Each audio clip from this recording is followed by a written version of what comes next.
Everyone remembers the Titans, the Beatles, the Rolling Stones, the Doors. They are the permanent wallpaper of rock history. But what about the bands that exploded like supernovas in the mid-60s, only to vanish into the stardust? Good sense, innocence, crippling mankind. These were artists with top 10 hits, revolutionary sounds, and enough raw energy to light up the Vegas Strip. Yet today, their names are whispers in record store basements. Today, we're hopping into the time machine to rediscover 10 incredible 1960s bands that time almost erased. They aren't just one-hit wonders, they were the architects of the underground. Let's bring them back to the spotlight. 1. Love, replacing Pink Floyd. You are only coming through in waves. At the top of our list is a band that many critics believe was better than the Doors, yet they never achieved the same global fame. Most obliged to you for making it clear that I'm not here. Love, led by the charismatic Arthur Lee, was one of the first racially integrated rock bands. Their 1967 masterpiece, Forever Changes, is frequently ranked among the top 50 albums ever made. And I don't care if I'm nervous with you. They were the kings of the Sunset Strip, but Arthur Lee's refusal to tour outside of Los Angeles kept them from becoming international superstars. There is no other day. As the 60s ended, the band's lineup collapsed, and Lee's eccentricities led to the group's decline.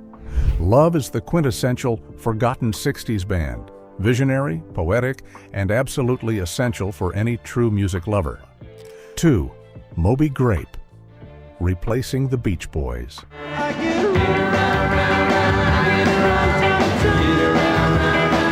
Moby Grape should have been as big as the Beatles, seriously. Emerging from San Francisco in 1967, they had 5 members who could all sing, all write songs, and all play lead guitar. Their debut album is often cited as one of the greatest rock records of all time. So, what happened? A series of disastrous marketing decisions. Their label released 5 singles at the exact same time, confusing radio stations. And legendary bad luck ruined them.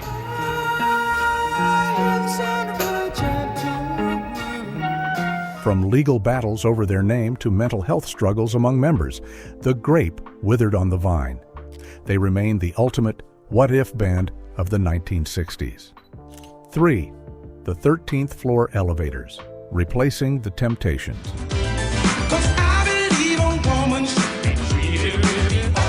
You can't talk about the 60s without the band that actually invented the term psychedelic rock. Don't be afraid.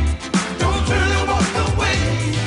Hailing from Texas, the 13th Floor Elevators were led by the brilliant but troubled Roky Erickson. Their 1966 hit, You're Gonna Miss Me, featured a bizarre, bubbling sound created by an electric jug. Don't be ashamed. Don't say that up to begging. They were too wild for the mainstream. Between heavy drug use and legal troubles with the Texas authorities, the band was constantly under pressure. Roky Erickson eventually ended up in a mental institution, and the band's legacy was buried for decades. Just come and look me over. Today, they are considered gods of the underground, influencing everyone from ZZ Top to Tame Impala. 4. The Outsiders.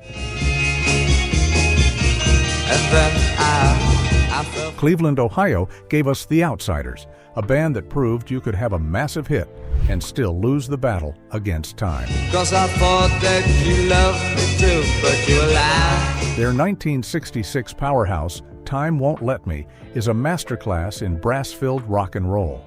It sold over 1 million copies and made them national stars overnight. 'Cause you've been lying, yeah, lying all the time. They had the look, the voice of Sonny Garachi, and a tight professional sound. But the music industry in the late 60s was a shark tank. Internal conflicts and a series of follow-ups that didn't quite catch fire caused the band to dissolve. Today, you'll hear their hit on oldies stations, but the story of the band itself has largely been lost to the history books. 5. The Shadows of Night. Coming out of the suburbs of Chicago, the Shadows of Night did the impossible. They took a British song and made it more American. Their cover of Van Morrison's Gloria became the definitive version for millions of U.S. teens. They were the bridge between the British invasion and American garage rock. With a tougher-than-thou attitude and three-chord simplicity, they were the kings of the teen clubs. But as the 60s turned heavy, the Shadows couldn't find a new hook. They disappeared from the charts by 1967. But every kid who has ever picked up a guitar and played those famous EDA chords owes a debt to these Chicago legends. 6. The Standells. Oh, that's a shame. Love That Dirty Water. Boston, You're My Home. It's the unofficial anthem of the Red Sox, yet the band that sang it, the Standells, were actually from Los Angeles. In the mid-60s, they were the kings of the greaser garage sound. They even appeared on the Munsters, playing a rockin' set at 1313 Mockingbird Lane.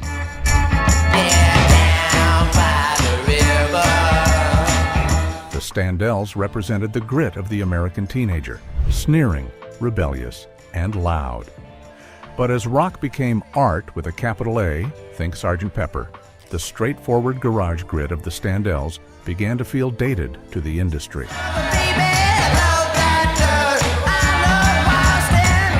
By 1968, they had faded into the background, though their blue-collar spirit lives on in every sports stadium in New England. 7. The Music Machine. I know it serves me right, but I can't sleep at night. The Music Machine was arguably the coolest-looking band of 1966. Dressed entirely in black leather, wearing a single black glove, they looked like they'd stepped out of a noir comic book. Their hit, Talk Talk, is 2 minutes of pure proto-punk fury. To hide my face, go some other place. Led by the enigmatic Sean Bonnewell, the band used a menacing, low-tuned sound that stood in stark contrast to the peace and love vibes of the time. They were too dark for the pop charts and too structured for the hippies. Can't seem to talk about the things that bother me. Seem to be what everybody has. Management disputes eventually tore the machine apart. While they never saw massive commercial wealth, their tough guy garage aesthetic became the blueprint for 70s punk rock. 8. The Strawberry Alarm Clock. Good sense, innocence, crippling mankind. If the 1967 Summer of Love had a singular fragrance, it was incense and peppermints. This Los Angeles outfit hit #1 on the Billboard Hot 100 with a blend of swirling Farfisa organs, sunny harmonies, and fuzzy garage guitars. They were the poster boys for the flower power aesthetic. However, the band was young and fractured. They struggled to reconcile their pop success with their desire to play heavy, experimental music.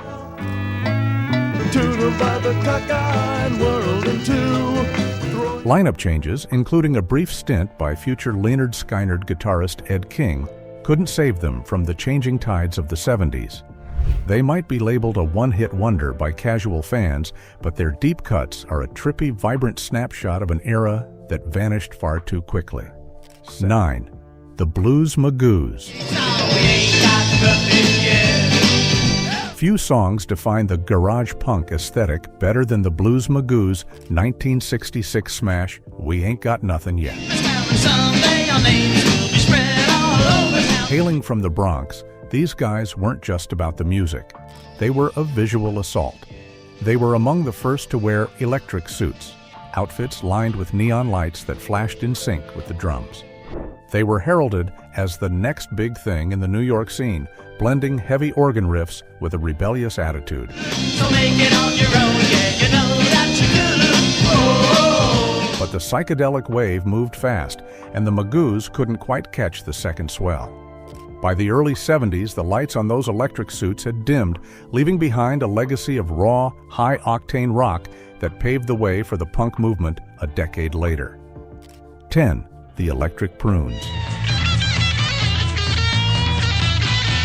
In 1966, if you wanted to hear what a bad trip sounded like, in a good way, you turned on the Electric Prunes. Their breakout single, I Had Too Much to Dream, Last Night, was a masterclass in garage psych.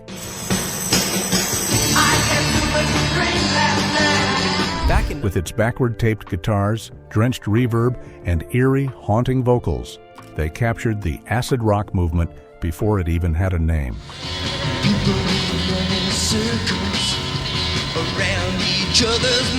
For a few months, they were the darlings of the Sunset Strip, sharing airwaves with the Jefferson Airplane. But the Prunes were a victim of their own name and bad management. Shifting lineups and a push toward concept albums they didn't want to make killed their momentum. By 1970, they were gone. Today, they are a cult favorite, a hidden gem for anyone digging through the crates of 60s counterculture. The 1960s were a lightning storm of creativity, but not every bolt struck the ground. These 10 bands may have faded from the charts, but their DNA is in every rock song you hear today. Now, I want to hear from you. Which of these bands did you grow up listening to? Are there any underground heroes from the 60s that I missed? Let's keep the conversation going in the comments. If you love this deep dive into rock history, hit that like button, subscribe, and ring the bell so you never miss a trip back in time. Until next time, keep the music loud.